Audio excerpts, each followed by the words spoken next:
Oi, gente, eu sou Isabela Ribeiro. Oi, eu sou Bárbara Almeida e esse é o Nós no Divã.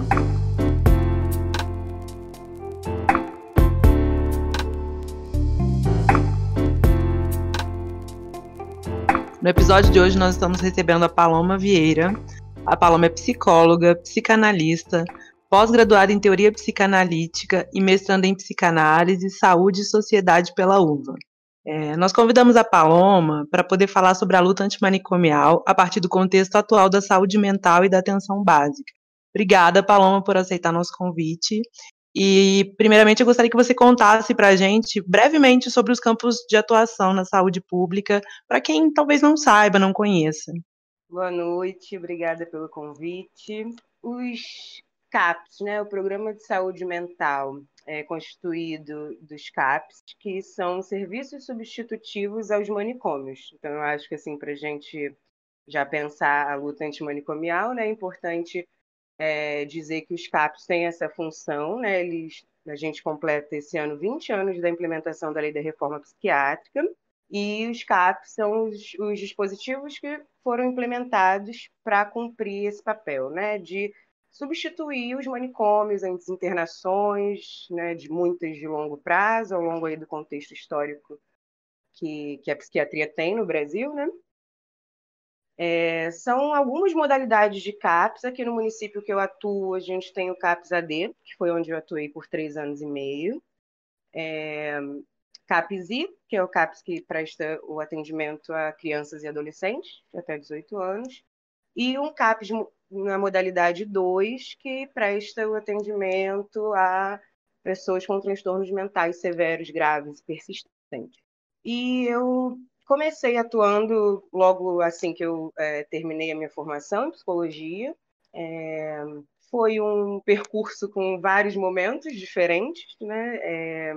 O CAPS os CAPS, né, são um programa federal. E aí isso garante a abrangência em território nacional, né? Então todo o Brasil tem CAPS, né, todos os municípios, mas a micropolítica é muito importante nisso tudo, né? Depende de muitas coisas para caracterizar o modo de funcionamento dos CAPS em cada lugar. E aí estou dizendo isso para a gente pensar como a política influencia diretamente, né, no funcionamento, se a gente vai estar conseguindo trabalhar com o que é proposto, né? Assim, fazer o que é proposto. Acho que a gente tem que pensar que a implementação da lei da reforma psiquiátrica ela ainda está em curso, né?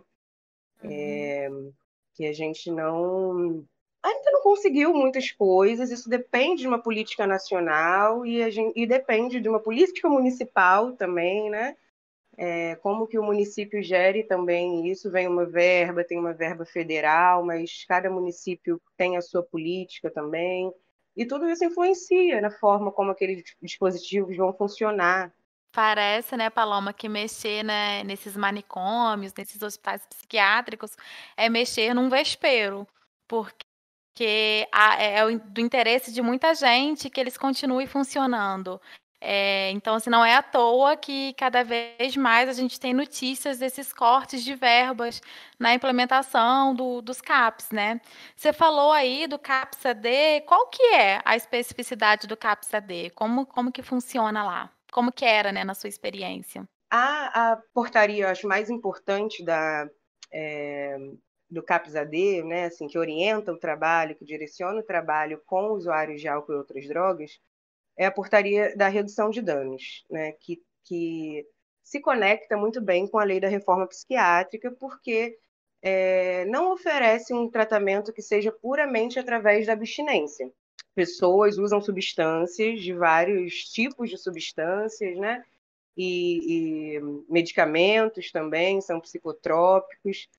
Existem vários usos de substâncias que a gente faz. Alguns são problemáticos, né? Mas não todos, no sentido de ser necessário que o sujeito esteja em abstinência, né? Em alguns casos, sim, casos mais graves, que a gente considera um caso mais grave, os casos que a pessoa fica muito impossibilitada de estar no laço social, que ela começa a romper, né, os laços com a família, com o trabalho, com os amigos, né? Isso é prejudicial para a vida corrente, né? Para o sujeito estar em sociedade. E a política de redução de danos, no Brasil, ela não chegou a ser como em outros países, né? Por exemplo, que você tem espaços específicos, por exemplo, para o uso acompanhado de substância, né? A gente não chegou a implementar esse tipo de política em larga escala aqui no Brasil. Mas a gente pensa, por exemplo, a importância de as pessoas estarem inseridas na atenção básica, que eu acho que dá para fazer um link com a questão da saúde mental na atenção básica, né? A redução de danos é o sujeito poder estar se cuidando, né? E aí, de uma forma ampla, entendendo a sua relação com substâncias, com as substâncias que ele escolhe, né? Eleitas ali na sua vida, e cuidando da mente, né, das questões aí pessoais, singulares, emocionais, mas também da saúde, né? Então, saúde física mesmo, ter acesso à saúde, porque a gente percebe que algumas pessoas nem chegam mesmo, né? Não chegam, não têm acesso a dispositivos de saúde, assim, porque ficam muito marginalizados. Os usuários de álcool e outras drogas fazem parte, né, desse grupo de pessoas que acaba tendo muito pouco acesso à saúde no geral, né? Não, muitas vezes nem frequenta postinho do bairro. É importante, eu acho que trazer para a atualidade que a política de redução de danos sofre um ataque imenso nesse momento. Uhum. Sim. A gente vê uma política nacional, nova política nacional sobre drogas, que foi assinada pelo atual presidente, em 2019, que não cita redução de danos em momento nenhum, né?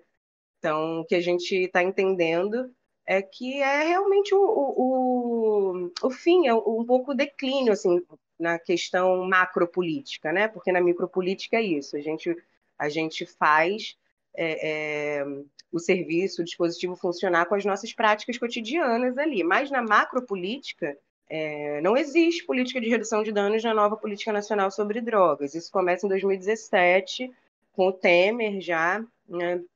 E o Bolsonaro faz um outro decreto que o que aparece algumas vezes, né? A política de redução de danos sai e aparece a promoção da abstinência.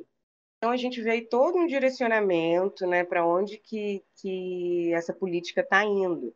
A política da abstinência é uma política da cura, da higienização, do sujeito internado novamente. Uhum. E que não tem autonomia, né? Você vê a mudança para uma política da falta de autonomia, da falta das escolhas, né, dos sujeitos, de considerar a singularidade de cada escolha.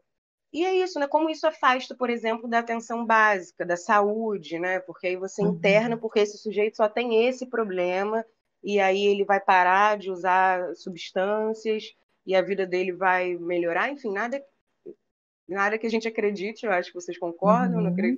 acredito nisso. A única política Tem que um está apagamento, inclusive, desse sujeito, né, Paloma? sim, pensando mais Uhum. psicanaliticamente, é realmente o Nesse. apagamento Uhum. do sujeito. Uhum. Uhum. É. Quer dizer, e Eu e mesmo que vocês Bárbara, sustentem algo ainda dessa micropolítica aí no cotidiano de um serviço, mas é, pensando no nível macro, é um modo de fragilizar, né? De fragilizar o serviço, fragiliza, né, os profissionais. Então, tem reflexos, né, Paloma? Sim, com certeza. Fragiliza o próprio trabalho no CAPS, né? Começa a não Sim. fazer sentido se a gente for pensar que ele é para substituir um modo de tratamento, né? Substituir um olhar, um tipo de olhar para esses sujeitos. E aí, hoje o retrocesso ele vem de várias formas, né? Eu acho que uma das formas que para nós aqui profissionais de saúde seja interessante pensar é na própria falta de respeito com o trabalhador da saúde mental, né? A falta de garantia dos direitos mesmo, sabe, dos funcionários. Assim, é uma forma de fragilizar muito séria, porque a gente está ali lutando para garantir os direitos, né, desses sujeitos, para que eles possam se apropriar da sua condição de sujeitos, de cidadãos e buscar a garantia dos seus direitos, né? A gente está ali acompanhando esse tipo de processo. Mas os nossos direitos são negligenciados o tempo inteiro, né? Assim, e é de várias formas, sabe? São falta de possibilidade de trabalho, inviabiliza o trabalho, né? Você com uma equipe mínima, você não consegue sustentar, né? E fica uma sobrecarga enorme. Falta de recurso mesmo para o trabalho. Você não ter. A gente atravessa a falta de uma forma muito escancarada, sabe? A falta que impossibilita o movimento, não a falta que faz o movimento, né? Uma falta que é para suspender mesmo, assim, que é para barrar, para estancar qualquer tipo de movimento. Então, a gente teve equipes, hoje no estado do Rio, né? Estou falando, pensando no estado do Rio, no geral. Alguns outros estados eu acho que conseguem se sustentar melhor, conseguem estar sustentando um pouco melhor o programa de saúde mental, mas o estado do Rio de Janeiro não, né? A gente tem equipes mínimas, abaixo do mínimo, na verdade, da portaria, das portarias dos CAPs. A gente tem falta de recurso, material de oficina, por exemplo, né? E muita inviabilização do trabalho. Acho que a gente teria que falar mais. Eu me Assim, lembro, inclusive, de quando eu estava fazendo a pós em Niterói, assim, que era uma precariedade da própria estrutura, né, das condições, assim, sei lá, papel higiênico, copo, né, assim, do básico mesmo, né, Paloma? Eu lembrei aqui Isso é muito grave. quando a gente estava na faculdade, a gente chegou aí naquele hospital de custódia no Henrique Roxo que tem em Niterói. E aí, enfim, acho que a gente pensar nessa especificidade também, mas lá o agente penitenciário ganhava 2, 3 vezes mais do que o psicólogo. Isso está dizendo, né, a quem que essa política serve e o que ela quer.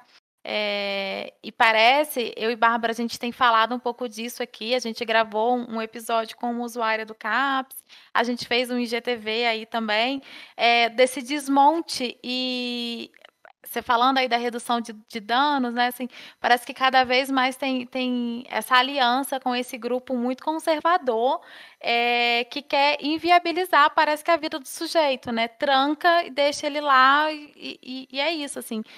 E pensar que a gente deveria estar comemorando 20 anos da reforma de um outro modo, né? Com outro olhar, pensando em outras coisas. Não aqui tendo que discutir esses retrocessos. que a gente deveria estar comemorando, né? De fato, assim, poder estar mostrando o quanto a gente avançou em 20 anos, né?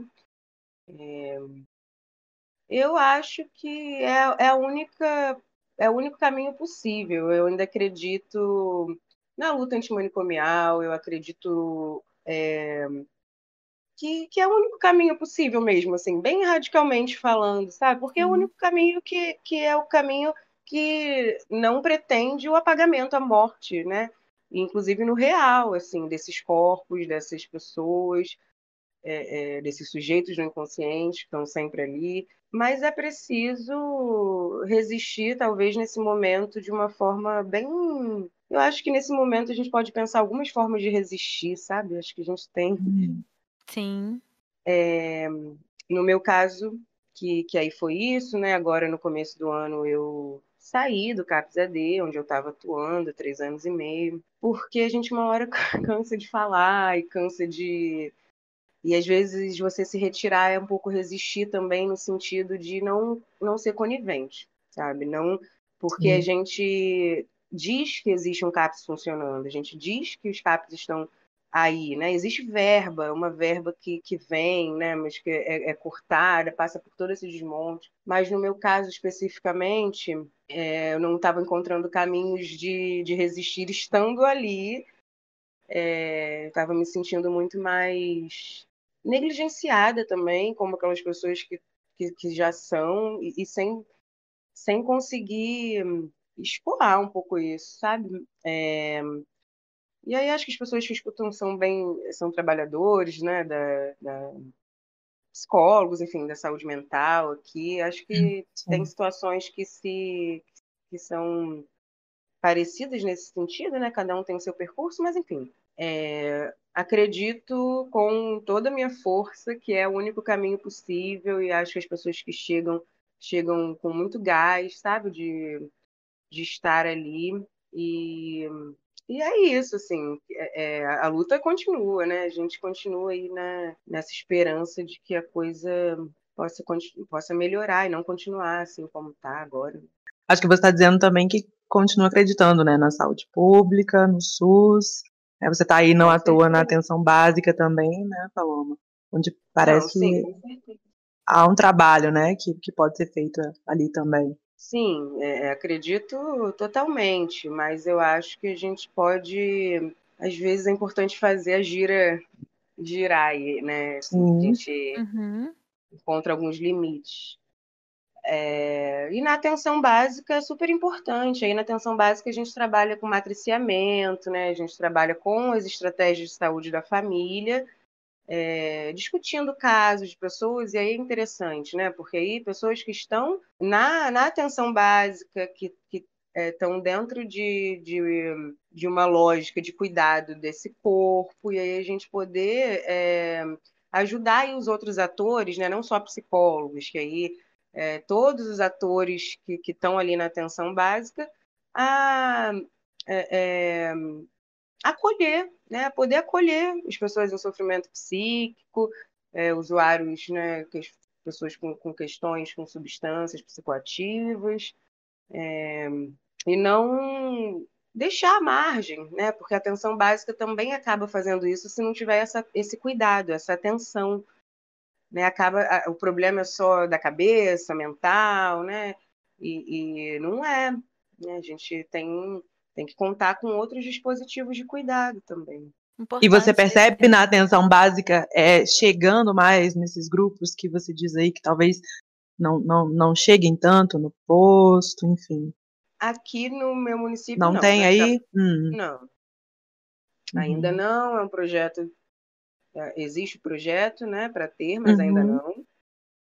E na minha experiência, eu diria que é uma população que chega bem pouco, né, que faz pouco uso, no geral, dos serviços de saúde, assim. E aí eu acho que tem a ver com esse contexto histórico mesmo, de uma marginalização, sabe? Desse afastamento mesmo, né? O próprio tipo, né, de adoecimento, assim, que aí recai muito numa coisa moralista, né? De que o sujeito que não quer se cuidar, que não quer tratamento, né, vai por esse caminho, inclusive, que é o dessa nova política, né?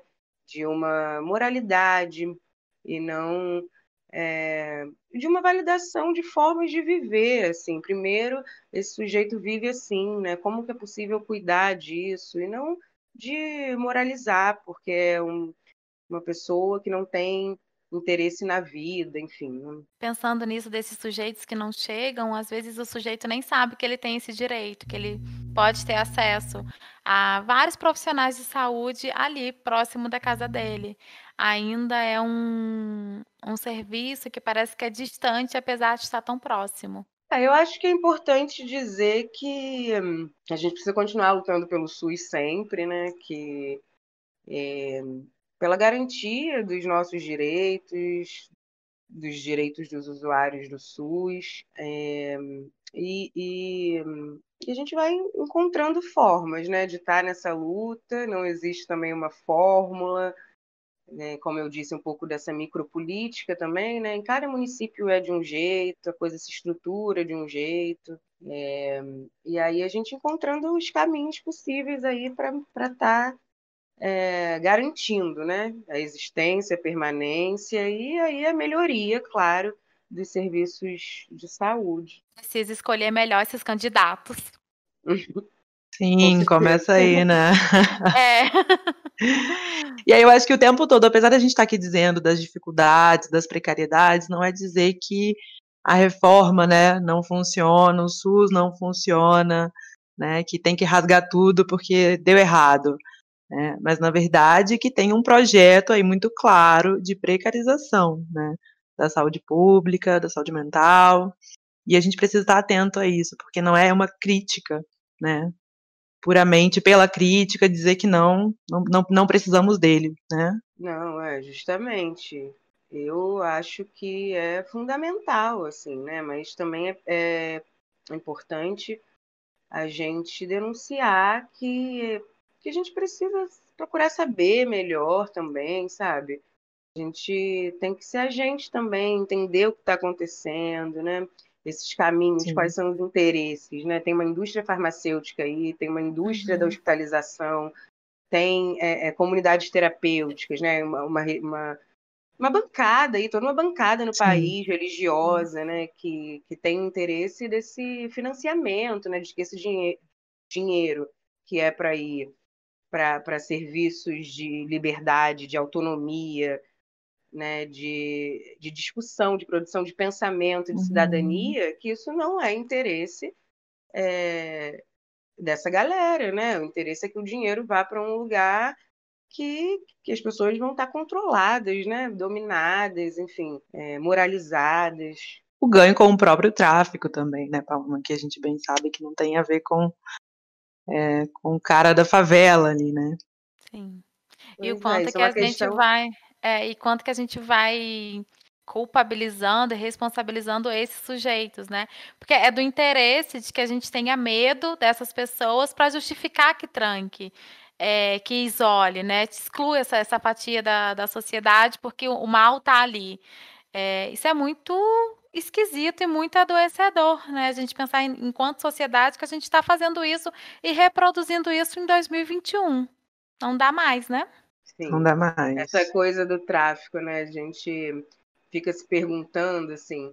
A gente sabe que existe um governo que compactua com esse modo de comercialização de substâncias, sabe? A gente sabe disso. E aí a gente se pergunta, é interesse desse mesmo Estado promover o cuidado, sabe? Promover a saúde dessas pessoas?